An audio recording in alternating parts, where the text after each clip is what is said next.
여러분 안녕하십니까? 계속해서 뉴스투데이 제주입니다.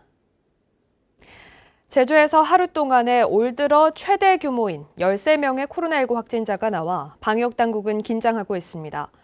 특히 확진자 가운데 한 명은 대형 유흥주점의 직원으로 확인돼 연쇄 감염에 대한 우려가 커지고 있습니다. 김찬년 기자입니다. 호텔 건물지 안층을 통째로 쓰고 있는 제주시 한 대형 유흥주점. 직원 한 명이 코로나19 확진 판정을 받으면서 영업장 전체가 일시 폐쇄됐습니다.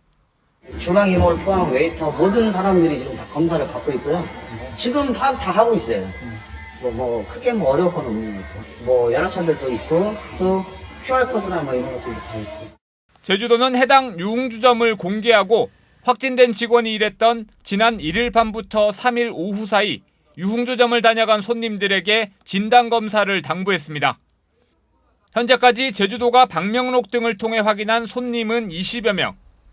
하지만 유흥주점 특성상 방문 사실을 기록하지 않거나 손님들도 유흥주점 방문 사실이 드러나는 걸 꺼려 자진검사를 받지 않을 가능성이 높습니다.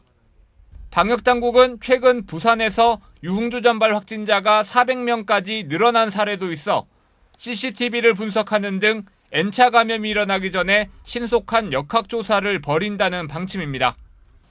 한편 하루 한두 명에 그쳤던 신규 확진자는 최근 이틀 동안 하루 평균 2자릿수로 늘었습니다. 레슬링 선수 7명과 학원 강사 등 13명이 하루 만에 확진됐고 가족과 친구 등으로 N차 감염이 확산되는 모양새입니다. 확진자 동선으로 공개된 배두리 광장과 전원 콜라텍과 관련해서는 131명이 진단검사를 받아 모두 음성으로 나왔고 어제 오후 5시 기준 신규 확진자는 1명입니다.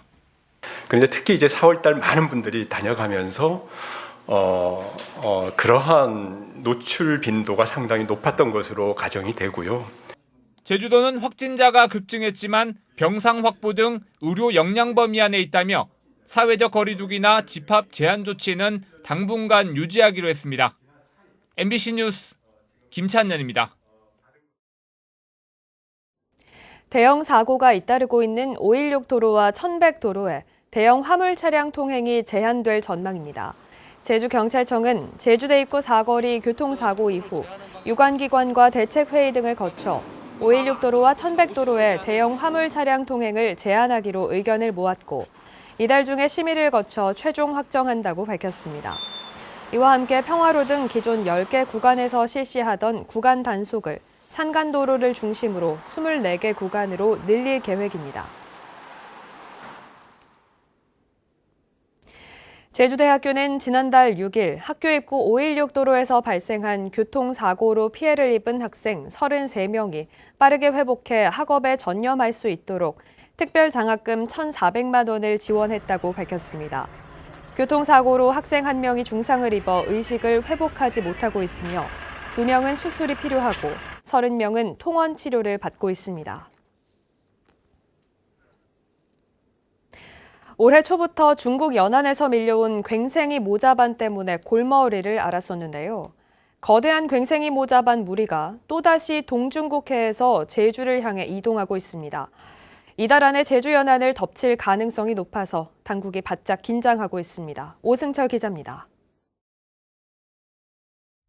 관광객들이 많이 찾는 해수욕장 백사장에 마을 어장과 조간배 안반에도 항포구에까지 괭생이 모자반이 밀려들었습니다. 올 들어 수거한 괭생이 모자반은 9,700톤, 지난해 1년 동안 수거한 양의 갑절 정도, 2019년보다는 10배 이상 많습니다. 평소보다 2달 정도 이른 괭생이 모자반 공습으로 큰 곤욕을 치렀는데 아직 안심하긴 이릅니다. 국립수산과학원이 위성으로 모니터링한 결과 괭생이 모자반이 제주를 향해 이동하고 있습니다. 지난달 29일 중국 상하이 부근 바다에서 물이 지어 있던 괭생이 모자반은 이틀 뒤 위아래로 넓게 퍼진 채 제주도 쪽으로 바짝 다가섰습니다. 해류와 바람이 변수이긴 하지만 지금 추세라면 이달 중순 이후 제주를 다시 덮칠 가능성이 높습니다. 4월 말에 비해서 5월 초가 다소 제주에 가까이에 무리들이 나타나는 것으로 파악되었습니다. 그런 결과들을 미쳐볼 때 5월 중순 이후에는 어느 정도 제주에 밀려올 가능성이 높기 때문에 괭생이 모자반이 조만간 제주 연안에 밀려온다는 예측에 제주도는 바짝 긴장하고 있습니다. 앞으로 기온이 올라가면 더 빨리 썩고 수거하기도 어렵기 때문입니다. 제주도는 이동 경로를 예의주시하면서 관계기관과 합동으로 수거와 처리 대책을 강구하고 있습니다. 퇴비가 필요한 농가들 지금 수요 조사를 하고 있고요.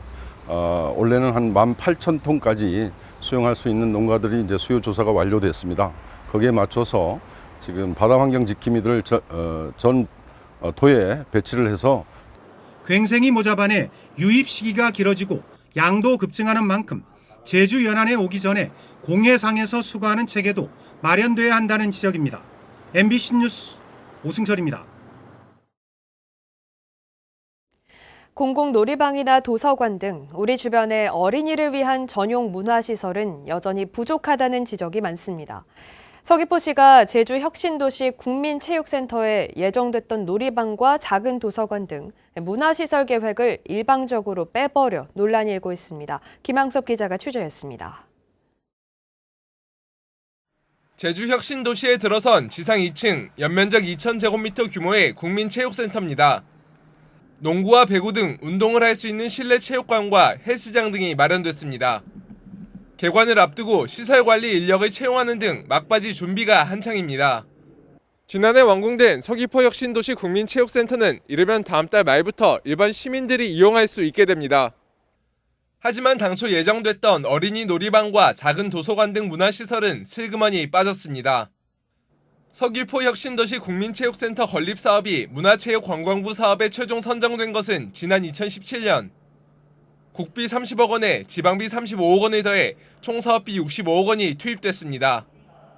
그런데 사업 선정 다음엔 2018년 설계업체가 선정된 뒤 사업이 진행되는 과정에서 계획이 크게 변경된 겁니다. 서귀포시는 터파기 공사 등 비용이 늘어날 것으로 예상돼 한정된 공사비로 문화시설 공간을 조성하기 어려워 계획을 변경했다고 밝혔습니다. 제한된 그 예산 범위 내에서 이렇게 건물을 신축하다 보니까 부득이하게 이렇게 그 문화시설을 일부를 이렇게 배제할 수밖에 없었고, 문화시설이 필요하다면은 저희들이 운영을 해보면서 이제 관련 예산 확보라든가 어린이를 위한 놀이방과 책을 읽을 수 있는 공간 등 문화시설을 함께 기대했던 주민들은 실망을 감추지 못합니다. 체육시설 안에 이제 도서관 같은 것도 생긴다고 하니까 좋았었는데 이제 빠진다고 하니까 좀 아쉽고, 핵가족과 저출산 시대에 어린이 문화시설에 대한 수요가 높아지는 요즘. 하지만 행정당국의 정책은 이에 맞추지 못하면서 시민들의 불만이 커지고 있습니다. MBC 뉴스 김항섭입니다.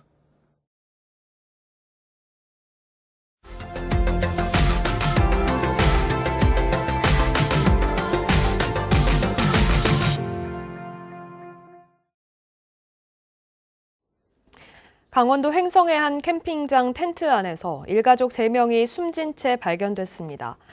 텐트 안에 숯 화로를 피워놓고 자다가 일산화탄소에 중독된 것으로 추정되는데, 이 같은 텐트 안 질식 사고는 경보기로 예방할 수 있고 실제로 경보기를 나눠주는 캠핑장도 있습니다. 원주 MBC 이하라 기자입니다. 캠핑장에 설치된 텐트를 둘러싸고 폴리스 라인이 쳐졌습니다. 텐트 옆에 놓여있는 쓰레기 봉지에 숯봉지가 눈에 띕니다. 강원도 횡성군 청일면의 한 캠핑장에서 부부와 4살 배기 자녀 등 일가족 3명이 텐트 안에서 숨진 채 발견됐습니다. 경찰은 부검 결과 일산화탄소 농도가 높게 나타났다고 밝혔습니다. 엿새 전 충남 당진에서도 부탄가스를 연료로 한 온수 매트를 켜고 잠을 자던 60대 부부가 숨진 채 발견됐습니다. 이 같은 텐트 안 일산화탄소 중독 사고는 사실 경보기를 이용하면 어느 정도 예방이 가능합니다. 이 캠핑장은 아예 캠핑객에게 경보기를 무료로 대여해주고 있습니다. 겨울 캠핑 하다 보면은 일산화탄소 때문에 많이 문제가 된다고 해서 난로 피면서부터. 밀폐된 텐트 안에서 가스 등을 이용한 난방기구를 사용했을 때 불과 2시간 만에 일산화탄소 농도가 치명적 수준으로 올라간다는 경찰과 가스안전공사의 실험 결과도 있지만 텐트 안 난방기구 사용을 막을 법적 장치는 없는 상황입니다. 캠핑장 업주들은 경보기 사용이 의무화되면 차라리 관리가 쉬워질 것 같다고 입을 모읍니다. 먹을 게 있으니 지켜야 됩니다 이렇게 말할 수 있는데 지금 그런 법이 없으니까 말을 해도 그냥 무시해버리는 사람이 많아서. 시중에 나와 있는 일산화탄소 경보기는 수십 종. 6만 원대까지 가격은 다양하지만 정부에서 KC 인증받은 제품도 10,000원이면 구입할 수 있습니다. MBC 뉴스 이하라입니다.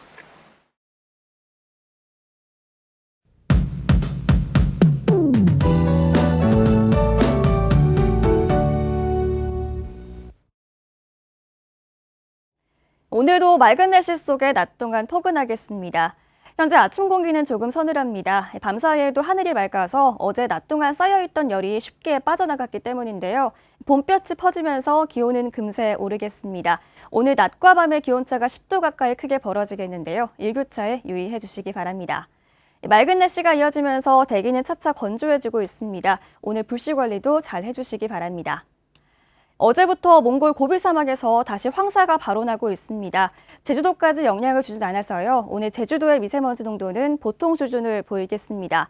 다만 내일 황사 먼지들이 북서풍을 타고 유입될 가능성이 있겠는데요. 참고해 주시고요. 내일 계속 발표되는 먼지 상황 전해드리겠습니다. 자세한 지역별 상황 알아보겠습니다. 오늘은 대부분 지역에 구름 낀 가운데 대체로 맑은 날씨를 보이겠습니다. 아침 현재 기온은 북부와 서부, 남부 지역 13도를 보이고 있고요. 동부 지역은 9도로 시작하고 있습니다. 한낮 기온은 북부 지역이 23도까지 오르겠고요. 남부와 동부 지역은 22도가 예상됩니다. 오늘 도서 지역도 대체로 맑은 날씨를 보이겠습니다. 오늘 바다의 물결은 제주도 전해상에서 잔잔하게 일겠는데요. 오늘 조업하거나 운항하기 양호하겠습니다. 내일은 새벽 사이에 산지를 중심으로 빗방울이 조금 떨어지는 곳이 있겠고요. 이번 주말 동안 따뜻한 봄 날씨를 보이겠습니다. 다음 주 초반에는 다시 봄비가 내릴 전망입니다. 날씨였습니다. 제주국제자유도시개발센터가 정부 공모 사업에 잇따라 선정돼 예산을 지원받게 됐습니다. JDC는 매장의 CCTV 영상 분석을 통한 고객 맞춤형 마케팅 서비스 개발이 과학기술정보통신부의 민간지능 정보 서비스 확산 사업 공모에서 뽑혀 2년간 20억 원을 지원받습니다. 또 제주 고품질 감귤 공공 데이터 구축과 공공기관 감정 노동자의 스트레스 관리를 위한 데이터 구축 사업이 행정안전부 공모 사업에 선정돼 4억 원을 지원받아 청년 인턴 32명을 참여시킬 계획입니다. 제주대학교 병원에 임상교육훈련센터가 설치됩니다. 교육부는 국립대 병원을 대상으로 임상교육센터를 공모한 결과 제주대 병원과 충남대 병원을 선정했다고 밝혔습니다. 제주대 병원은 이에 따라 올해 국비 25억 원을 지원받아 모의 실습에 필요한 장비와 시설을 갖추고 전공의를 비롯한 지역 의료진을 대상으로 로봇 수술과 복강경 수술 등 임상훈련과 교육을 실시할 계획입니다.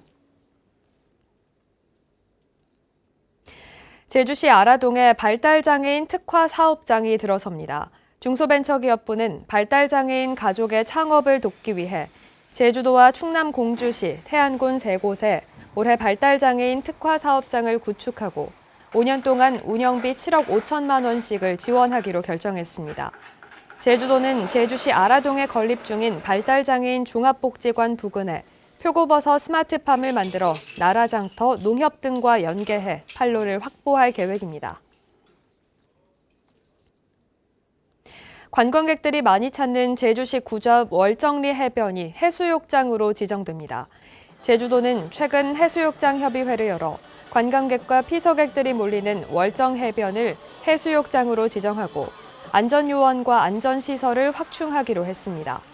이에 따라 도내 해수욕장은 12곳으로 늘어나게 됩니다.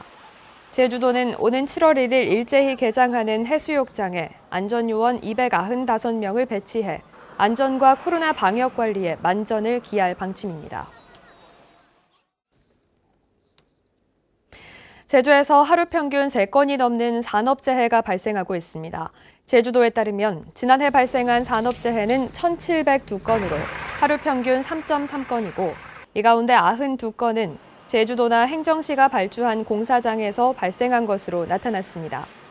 제주도는 이에 따라 공공부문 공사 현장 383곳에 대한 담당장 164명을 지정하고 주기적으로 안전조치 실태를 점검해 부실한 곳을 집중 관리하는 안전신호등 제도를 시행할 계획입니다. 제주시는 임신과 출산을 할 때 비장애인보다 많은 비용이 드는 여성 장애인들을 위해 출산 비용을 지원하고 있습니다. 지원 대상은 올해 1월 1일 이후 출산이나 유산 또는 사산한 여성 장애인이며 지원금은 태아 1인 기준 100만 원입니다. 제주시는 지난해 12명, 올 들어 7명에게 출산 지원금을 지급했습니다. 제주도 한라생태숲은 개원 12주년을 맞아 오는 16일 자체 생산한 제주 자생식물을 무료로 나눠주는 행사를 엽니다.